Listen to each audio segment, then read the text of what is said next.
मित्रों नमस्कार। मैं नाथ सुनांचली कथा कहानी और उपन्यास के इस नए अंक के साथ पुनः उपस्थित हूँ। मित्रों, इस समय मैं वाचन कर रहा हूँ उपन्यास गुनाहों का देवता का, धर्मवीर भारती के लिखे गए उपन्यास गुनाहों का देवता के अब तक मैं भाग 9 तक का वाचन अपने वाचन के पिछले क्रम में कर चुका हूँ, जिसे आप कथा कहानी और उपन्यास के प्लेलिस्ट में जाकर सुन सकते हैं। आज लीजिए सुनिए उपन्यास गुनाहों के देवता के 10वें भाग का वाचन मेरे अर्थात नाथ सोनांचली के स्वर में। जब चंदर पम्मी के बंगले पर पहुंचा तो शाम होने में देर नहीं थी, लेकिन अभी फर्स्ट शो शुरू होने में देरी थी।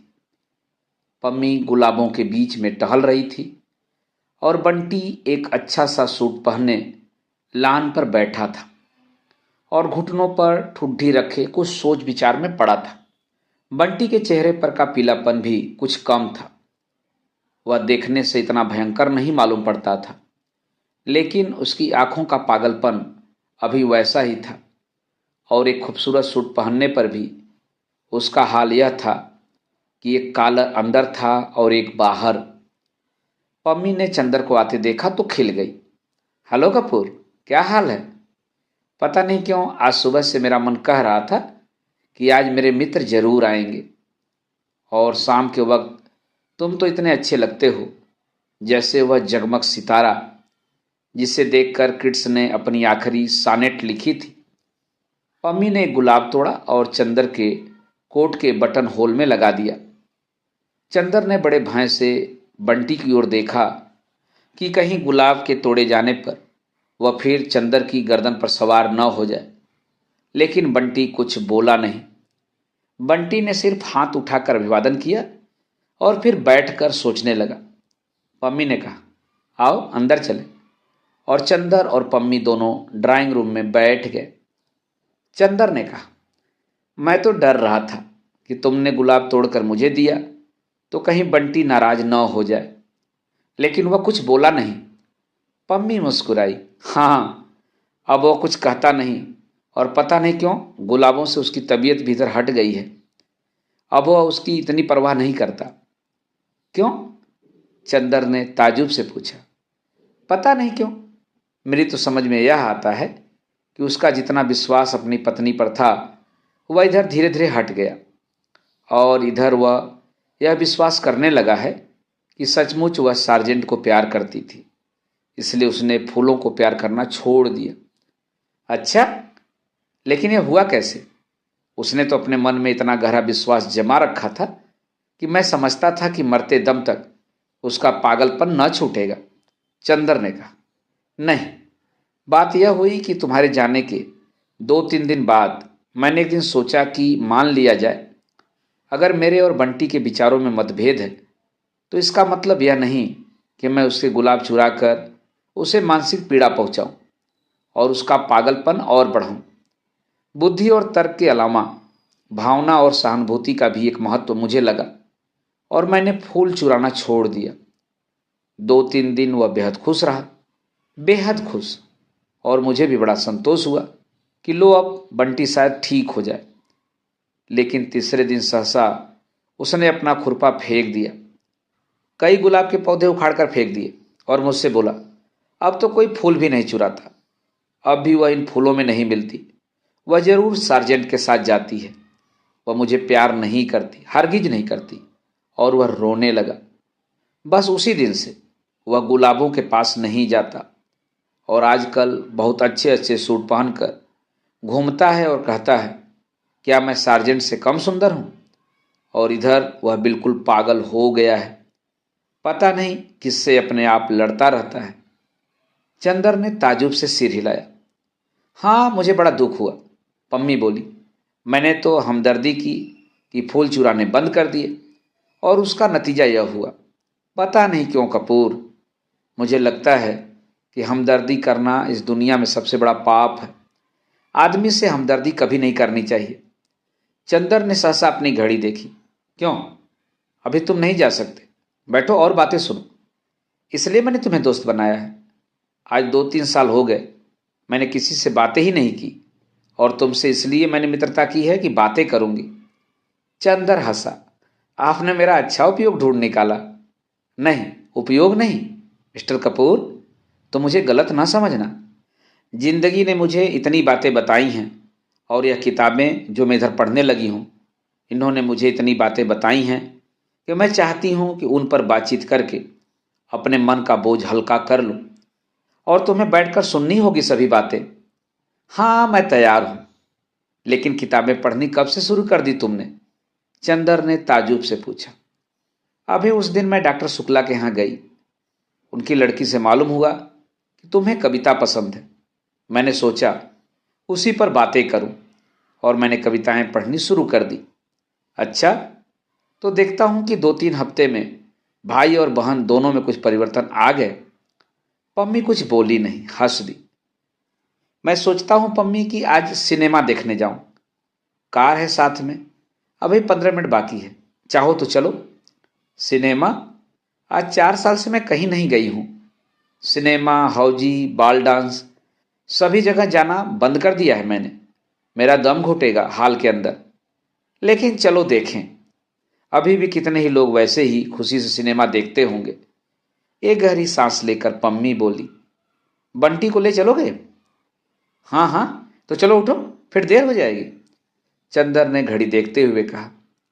पम्मी फौरन अंदर कमरे में गई और एक जारजेंट का हल्का भूरा गाउन पहन कर आई। इस रंग से वह जैसे निखर आई। चंदर ने उसकी ओर देखा तो वह लजा गई और बोली, इस तरह से मत देखो। मैं जानती हूं यह मेरा सबसे अच्छा गाउन है। इसमें कुछ अच्छी लगती होंगी। चलो। और आकर उसने बेतलकुफी से उसके कंधे पर हाथ रख दिया। दोनों बाहर आए तो बंटी लान पर घूम रहा था। उसके पैर लड़खड़ा रहे थे, लेकिन वह बड़ी शान से सीना ताने खड़ा था। सिनेमा जाऊंगा? कभी नहीं, भूल कर भी नहीं। तुमने मुझे क्या समझा है? मैं सिनेमा जाऊंगा? धीरे धीरे उसका स्वर मंद पड़ गया। अगर सिनेमा में वह सार्जेंट के साथ मिल गई तो मैं उसका गला घोट दूंगा। अपने गले को दबाते हुए बंटी बोला, और इतनी जोर से दबा दिया अपना गला कि आंखें लाल हो गईं और खांसने लगा। खांसी बंद हुई तो बोला, वह मुझे प्यार नहीं करती। वह सार्जेंट को प्यार करती है। वह उसी के साथ घूमती है। अगर वह सिनेमा में मिल जाएगी तो मैं उसकी हत्या कर डालूंगा। तो पुलिस आएगी और खेल खत्म हो जाएगा। तुम जानते हो मिस्टर कपूर, मैं उसे कितना नफरत करता हूं। और और लेकिन नहीं, कौन जानता है। मैं नफरत करता हूं, और वह मुझे मुझे कुछ समझ में नहीं आता। मैं पागल हूं, उफ। और वह सिर थाम कर बैठ गया। पम्मी ने चंदर का हाथ पकड़कर कहा, चलो, यहां रहने से उसका दिमाग और खराब होगा। आओ। दोनों जाकर कार में बैठे। चंदर खुद ही ड्राइव कर रहा था। पम्मी बोली, बहुत दिन से मैंने कार ड्राइव नहीं की है, लाओ आज ड्राइव करो। पम्मी ने स्टीयरिंग अपने हाथ में ले ली। चंदर बगल में बैठ गया। थोड़ी देर में कार रिजेंट के सामने जा पहुंची। चित्र था सलामी, हेयर सी डांस, जिसका हिंदी हुआ सलामी जहां वह नाची थी। चंदर ने टिकट लिया और दोनों ऊपर बैठ गए। अभी न्यूज रील चल रही थी। ससा पम्मी ने कहा, कपूर, सलामी की कहानी मालूम है? नहीं। क्या यह कोई उपन्यास है? चंदर ने पूछा। नहीं, यह बाइबिल की एक कहानी है। असल में एक राजा था हैराद। उसने अपने भाई को मारकर उसकी पत्नी से अपनी शादी कर ली।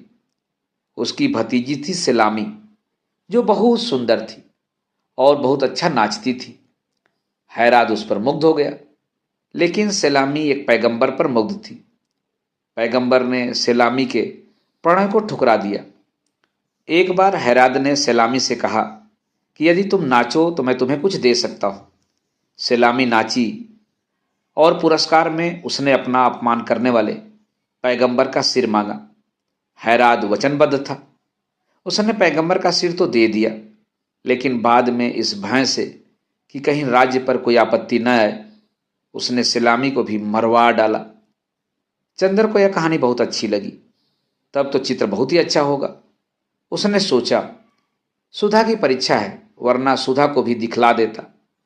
लेकिन क्या नैतिकता है इन पाश्चात्य देशों की कि अपनी भतीजी पर भी हैराद मुग्ध हो गया। उसने पम्मी से कहा, लेकिन हैराद अपनी भतीजी पर ही मुग्ध हो गया तो क्या हुआ? यह तो सेक्स है मिस्टर कपूर।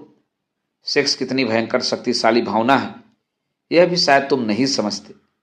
अभी तुम्हारी आंखों में बड़ा भोलापन है, तुम रूप की आग के संसार से दूर मालूम पड़ते हो।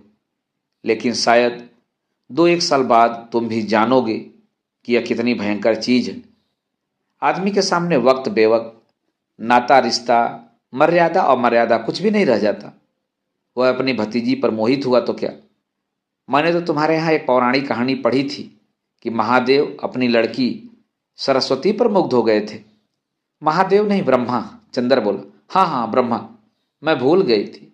तो यह सेक्स है, आदमी को कहाँ ले जाता है यह अंदाज भी नहीं किया जा सकता। तुम तो अभी बच्चों की तरह भोले हो, और ईश्वर न करे तुम कभी इस प्याले का शरबत चखो। मैं भी तो तुम्हारी इसी पवित्रता को प्यार करती हूँ। पम्मी ने चंदर की ओर देख कर कहा, तुम जानते हो मैंने तलाक क्यों दिया? मेरा पति मुझे बहुत चाहता था, लेकिन मैं विवाहित जीवन के वासनात्मक पहलू से घबरा उठी। मुझे लगने लगा मैं आदमी नहीं हूं, बस मांस का लोथड़ा हूं जिसे मेरा पति जब चाहे मसल दे, जब चाहे। उब गई थी, एक गहरी नफरत थी मेरे मन में। तुम आए तो तुम बड़े पवित्र लगे। तुमने आते ही प्रणय याचना नहीं की, तुम्हारी आंखों में भूख नहीं थी, हमदर्दी थी, स्नेह था, कोमलता थी, निश्चलता थी। मुझे तुम काफी अच्छे लगे। तुमने मुझे अपनी पवित्रता देकर झिला दिया। चंदर को एक अजब सी गौरव अनुभव हुआ और पम्मी के प्रति एक बहुत ऊंची आदर भावना। उसने पवित्रता देकर झिला दिया। ससा चंदर के मन में आया, लेकिन यह उसके व्यक्तित्व की पवित्रता किसकी दी हुई है? सुधा की ना। उसी ने तो उसे सिखाया है कि पुरुष और नारी में कितने ऊंचे संबंध रह सकते हैं। क्या सोच रहे हो? पम्मी ने अपना हाथ कपूर की गोद में रख दिया। कपूर सिहर गया, लेकिन शिष्टाचारवश उसने अपना हाथ पम्मी के कंधे पर रख दिया। पम्मी ने 2 क्षण के बाद अपना हाथ हटा लिया और बोली, कपूर, मैं सोच रही हूं अगर यह विवाह संस्था हट जाए तो कितना अच्छा हो। पुरुष और नारी में मित्रता हो, बौद्धिक मित्रता और दिल की हमदर्दी। यह नहीं कि आदमी औरत को वासना की प्यास बुझाने का प्याला समझे और औरत आदमी को अपना मालिक। असल में बंधने के बाद ही पता नहीं क्यों संबंधों में विकृति आ जाती है। मैं तो देखती हूँ कि प्रणय विवाह भी होते हैं तो वह असफल हो जाते हैं, क्योंकि विवाह के पहले आदमी औरत को ऊंची निगाह से देखता है, हमदर्दी और प्यार की चीज समझता है, और विवाह के बाद सिर्फ वासना की। मैं तो प्रेम में भी विवाह पक्ष में नहीं हूं और प्रेम में भी वासना का विरोध करती हूं। लेकिन हर लड़की ऐसे थोड़ी होती है। चंदर बोला, तुम्हें वासना से नफरत हो, लेकिन हर एक को तो नहीं। हर एक को होती है।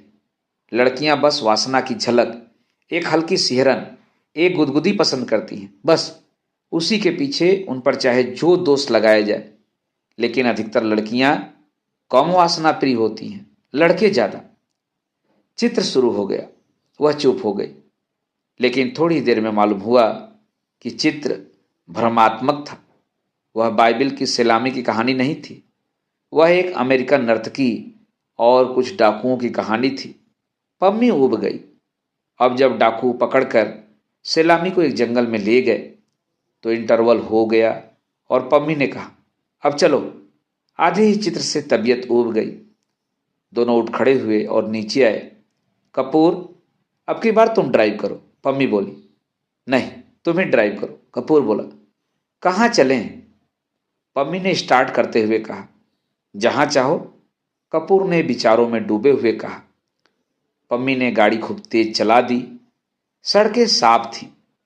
पम्मी का कॉलर फहराने लगा और उड़कर चंदर के गालों की थपकियां लगाने लगा। चंदर दूर खिसक गया।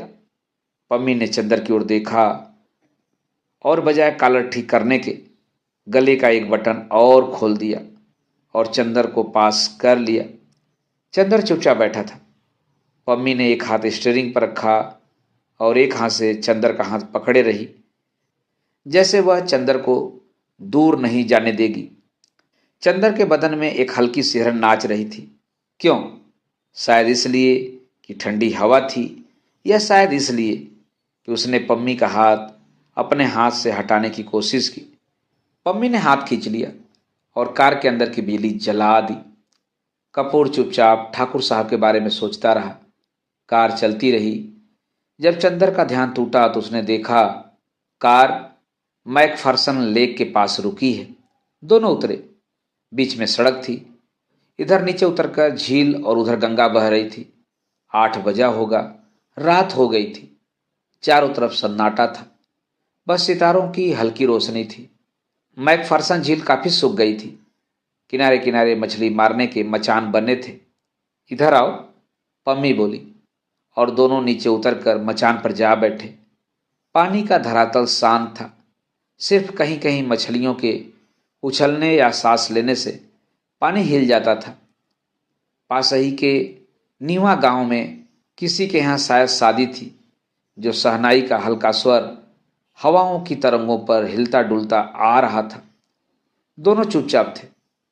थोड़ी देर बाद पम्मी ने कहा, कपूर, चुपचाप रहो, कुछ बात मत करना। उधर देखो, पानी में सितारों का प्रतिबिंब देख रहे हो? चुप्पे से सुनो, ये सितारे क्या बातें कर रहे हैं। पम्मी सितारों की ओर देखने लगी। कपूर चुपचाप पम्मी की ओर देखता रहा। थोड़ी देर बाद सहसा पम्मी एक बात से टिक कर बैठ गई। उसके गले के 2 बटन खुले हुए थे और उसमें से रूप की चांदनी फटी पड़ती थी। पम्मी आंखें बंद किए बैठी थी। चंदर ने उसकी ओर देखा और फिर जाने क्यों उससे देखा नहीं गया। वह सितारों की ओर देखने लगा। पम्मी के कॉलर के बीच से सितारे टूट टूट कर बरस रहे थे। सहसा पम्मी ने आंखें खोल दी और चंद्र का कंधा पकड़कर बोली, कितना अच्छा हो अगर आदमी हमेशा संबंधों में एक दूरी रखे, सेक्स न आने दे। ये सितारे हैं, देखो कितने नज़दीक हैं, करोड़ों बरस से साथ हैं, लेकिन कभी भी एक दूसरे को छूते तक नहीं। तभी तो संग निभ जाता है। सहसा उसकी आवाज में जाने क्या छलक आया कि चंदर जैसे मदहोश हो गया। बोली, वह बस ऐसा हो आदमी अपने प्रेमास्पद को निकटतम लाकर छोड़ दे, उसको बांधे न। कुछ ऐसा हो कि होठों के पास खींचकर छोड़ दे। और पम्मी ने चंदर का माथा होठों तक लाकर छोड़ दिया। उसकी गरम गरम सांसें चंदर की पलकों पर बरस गईं। कुछ ऐसा हो कि आदमी उसे अपने हृदय तक खींचकर फिर हटा दे।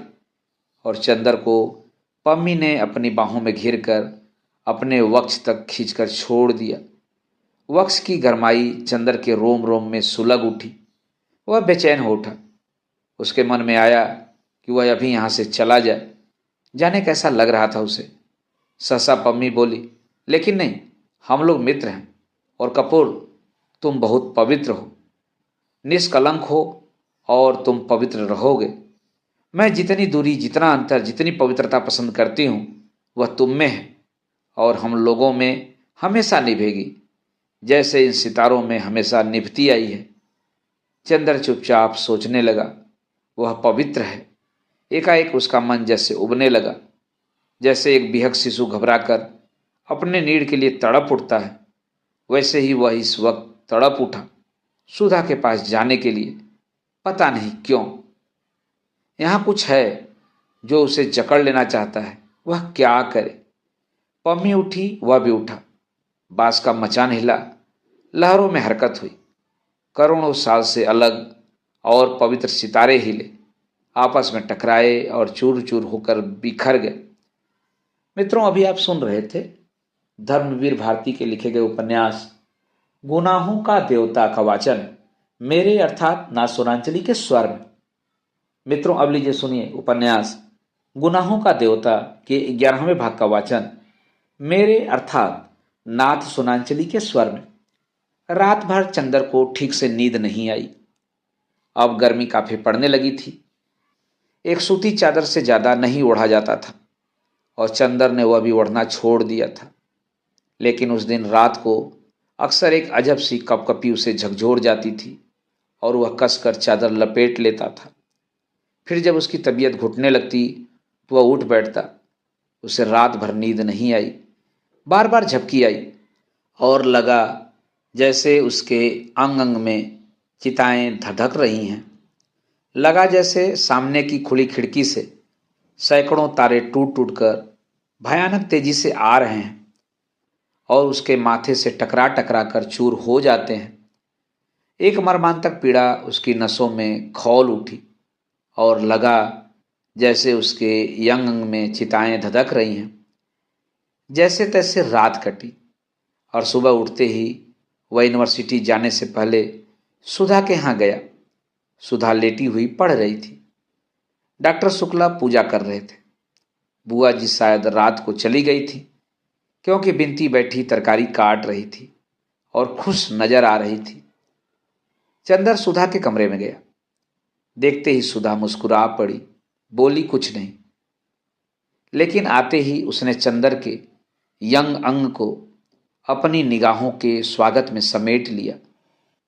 चंदर सुधा के पैरों के पास बैठ गया। कल रात को तुम कार लेकर वापस आए तो चुप्पे से चले गए? सुधा बोली। कहो, कल कौन सा खेल देखा? कल बहुत बड़ा खेल देखा, बहुत बड़ा खेल सुधी। चंदर व्याकुलता से बोला। अरे जाने कैसा मन हो गया कि रात भर नींद ही नहीं आई। और उसके बाद चंदर सब बता गया। कैसे वह सिनेमा गया, उसने पम्मी से क्या बात की, उसके बाद कैसे कार पर उसने चंदर को पास खींच लिया, कैसे वे लोग मैकफरसन झील गए और वहाँ पम्मी पागल हो गई। फिर कैसे चंदर को एकदम सुधा की याद आने लगी और फिर रात भर चंदर को कैसे कैसे सपने आए।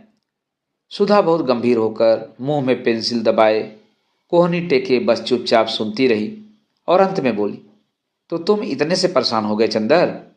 उसने तो अच्छी ही बात कही थी। यह तो अच्छा ही है कि यह सब जिसे तुम सेक्स कहते हो यह संबंधों में न आए। उसमें क्या बुराई है? क्या तुम चाहते हो कि सेक्स आए? कभी नहीं। तो मुझे अभी तक नहीं समझ पाई। तो ठीक है, तुम भी नहीं चाहते कि सेक्स आए और वह भी नहीं चाहती कि सेक्स आए, तो झगड़ा क्या है? क्यों, तुम उदास क्यों हो इतने? सुधा बोली बड़े अचरज से। लेकिन उसका व्यवहार कैसा है? चंदर ने सुधा से कहा। ठीक तो है, उसने बता दिया तुम्हें कितना अंतर होना चाहिए, समझ गए? तुम लालची आदमी चाहते होगे कि अभी अंतर न रहे, इसलिए तुम उदास हो गए। छी! होठों में मुस्कुराहट और आंखों में शरारत की झलक छिपाते हुए सुधा बोली। तुम तो मजाक करने लगी, चंदर बोला। सुधा सिर्फ चंदर की ओर देखकर मुस्कुराती रही। चंदर सामने लगी हुई तस्वीर की ओर देखता रहा। फिर उसने सुधा के कबूतरों जैसे उजले मासूम नन्हे पैर अपने हाथ में ले लिए और भर्राई हुई आवाज में बोला, सुधा, तुम कभी हम पर विश्वास न हार बैठना। सुधा ने किताब बंद करके रख दी और उठकर बैठ गई। उसने चंदर के दोनों हाथ अपने हाथों में लेकर कहा, पागल कहीं के, हमें कहते हो? अभी सुधा में बचपन है और तुम में क्या है? वाह रे छुई मुई के फूल। किसी ने हाथ पकड़ लिया, किसी ने बदन छू लिया तो घबरा गए। तुमसे अच्छी लड़कियां होती हैं। सुधा ने उसके दोनों हाथ झकझोरते हुए कहा। नहीं सुधी, तुम नहीं समझती। मेरी जिंदगी में एक ही विश्वास की चट्टान है, वह हो तुम। मैं जानता हूं कि कितने ही जल प्रलय हों, लेकिन तुम्हारे सहारे मैं हमेशा ऊपर रहूंगा। तुम मुझे डूबने नहीं दोगी। तुम्हारे सहारे मैं लहरों से खेल भी सकता हूं, लेकिन तुम्हारा विश्वास अगर कभी हिला तो मैं किन अंधेरी गहराइयों में डूब जाऊंगा यह कभी मैं सोच नहीं पाता।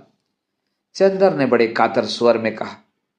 सुधा बहुत गंभीर हो गई। क्षण भर वह चंदर के चेहरे की ओर देखती रही, फिर चंदर के माथे पर झूलती हुई एक लट को ठीक करती हुई बोली, चंदर, और मैं किसके विश्वास पर चल रही हूं, बोलो? लेकिन मैंने तो कभी नहीं कहा कि चंदर अपना विश्वास मत हारना। और क्या कहूं, मुझे अपने चंदर पर पूरा विश्वास है। मरते दम तक विश्वास रहेगा। फिर तुम्हारा मन इतना डगमगा क्यों गया? बुरी बात है ना? चंदर ने सुधा के कंधे पर अपना सिर रखा। सुधा ने उसका हाथ लेकर कहा, लाओ, यहां छुआ था पम्मी ने तुम्हें? और उसका हाथ होठों तक ले गई। चंदर कांप गया। आज सुधा को यह क्या हो गया है? लेकिन होठों तक हाथ ले जाकर झाड़ने फूकने वालों की तरह सुधा ने फूंक कर कहा, जाओ, तुम्हारे हाथ से पम्मी के स्पर्श का जहर उतर गया। अब तो ठीक हो गए, पवित्र हो गए, छो मंतर। चंदर हंस पड़ा। उसका मन शांत हो गया। सुधा में जादू था, सचमुच जादू था। बिनती चाय ले आई, 2 प्याले। सुधा बोली, अपने लिए भी लाओ। बिनती ने सिर हिलाया। सुधा ने चंदर की ओर देखकर कहा, ये पगली जाने क्यों तुमसे झेपती है? झेपती कहाँ हूं? बिनती ने प्रतिवाद किया और प्याला भी ले आई और जमीन पर बैठ गई। सुधा ने प्याला मुंह से लगाया और बोली, चंदर, तुमने पम्मी को गलत समझा है। पम्मी बहुत अच्छी लड़की है, तुमसे बड़ी भी है और तुमसे ज़्यादा समझदार, और उसी तरह व्यवहार भी करती है। तुम अगर कुछ सोचते हो तो गलत सोचते हो। मेरा मतलब समझ गए ना? जी हाँ गुरुवानी जी, अच्छी तरह से। चंदर ने हाथ जोड़कर विनम्रता से कहा। बिनती हंस पड़ी और उसकी चाय छलक गई। नीचे रखी हुई चंदर की जरीदार पेशावरी सैंडल भीग गई। बिनती ने झुककर एक अंगोछे से उसे पोंछना चाहा तो सुधा चिल्ला उठी, हाँ छुओ मत, कहीं इनके सैंडल भी बाद में आके न रोने लगे। सुन बिनती, एक लड़की ने कल इन्हें छू लिया तो आप आज उदास थे। अभी तुम सैंडल छुओ तो कहीं जाके कोतवाली में रपट न कर दें। चंदर हंस पड़ा और उसका मन धुल कर ऐसे निखर गया जैसे शरद का नीलाभ आकाश। अब पम्मी के यहां कब जाओगे? सुधा ने शरारत भरी मुस्कुराहट से पूछा। ठाकुर साहब पम्मी के हाथ अपनी कार बेच रहे हैं तो कागज पर दस्तखत करना है, चंदर ने कहा। अब मैं निडर हूं। कहो बिनती, तुम्हारे ससुर का क्या कोई खत नहीं आया? बिनती झेप गई। चंदर चल दिया। थोड़ी दूर जाकर फिर मुड़ा और बोला, अच्छा सुधा, आज तक जो काम हो बता दो, फिर 1 महीने तक मुझे कोई मतलब नहीं। हम थीसिस पूरी करेंगे, समझी? समझे, हाथ पटक कर सुधा बोली। मित्रों, अभी आप सुन रहे थे उपन्यास गुनाहों का देवता के भाग 11 का वाचन मेरे अर्थात नाथसुनांचली के स्वर में। मित्रों, उपन्यास गुनाहों का देवता के आगे के भागों का वाचन आप मेरे वाचन के अगले क्रम में सुन सकते हैं। तो जुड़े रहिए कथा कहानी और उपन्यास के साथ। धन्यवाद। नमस्कार।